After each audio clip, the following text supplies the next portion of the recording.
কি করছো? এমনি একটু ঘুমাবো আর কি, প্রিপারেশন নিচ্ছিলাম। আজকে অনেক গরম পড়েছিল তাই না? সাফোকেটেড লাগছিল অফিসে বসে। লিসেন, আজকে না, হ্যাঁ কেন? আমার ভালো লাগতেছে না একটু। আচ্ছা, বুঝতে পেরেছি তুমি আপসেট, তাই তো? আমি 2 মিনিটের মধ্যে তোমার মুখ ভালো করে দিচ্ছি। এসে। প্লিজ। না আচ্ছা। শোনো শীতল, তুমি বোধ হয় সামা আমাকে ভালোবাসো না, তাই না?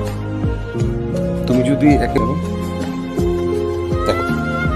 এরকম যদি হয়, তুমি ভেরি ফ্র্যাঙ্ক।